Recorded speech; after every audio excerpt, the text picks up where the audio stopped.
एक ब्राह्मण थे, गरीब थे। पत्नी ने एक दिन अपने पति से कहा, राजा के दरबार में जाकर के कुछ मांग लेना चाहिए।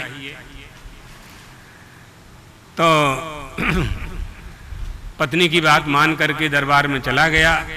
द्वारपालों से कहा, राजा से मिलना है, दर्शन करना है। द्वारपालों ने कहा कि अभी तो राजा स्नान कर रहे हैं, दोपहर में आइए। वापस चला गया।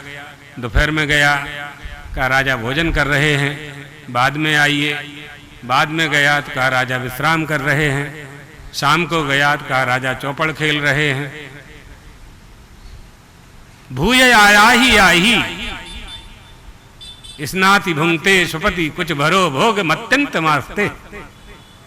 बार बार आओ, बार बार जाओ, बार बार आओ, बार बार जाओ।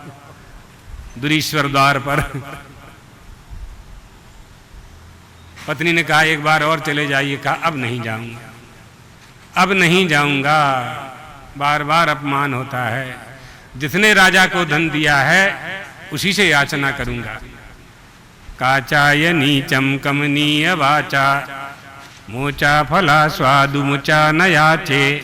दया कुचैले धन दत्त कुचैले स्थिते आकुचैले श्रुतिमा कुचैले। सुदामा की दरिद्रता को दूर करने वाले श्रीमन नारायण जब मेरे हृदय में विद्यमान हैं, वक्षस्थल में बैठे हैं, तो केले के माधुर्य को तिरस्कृत करने वाली कमनीय वाचा से नीच के पास जाकर के क्यों याचना करूं। ये गौरव आना चाहिए, ये स्वाभिमान आना चाहिए, ये स्वाभिमान आना चाहिए।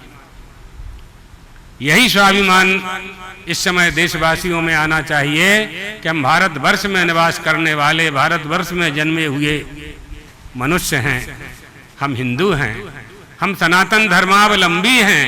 हमें सनातनी होने का गौरव होना चाहिए, सनातनी होने का स्वाभिमान होना चाहिए। वो स्वाभिमान हमारे सनातन धर्म की, हिंदू धर्म की, सनातनीय होने की रक्षा करेगा। गौरव नहीं होगा, महत्व नहीं देंगे, जिस वस्तु को आप महत्व नहीं देंगे उसकी आप रक्षा नहीं करेंगे। जिसकी आप रक्षा करेंगे आपत्ति में वो काम आएगा। ये सिद्धांत है।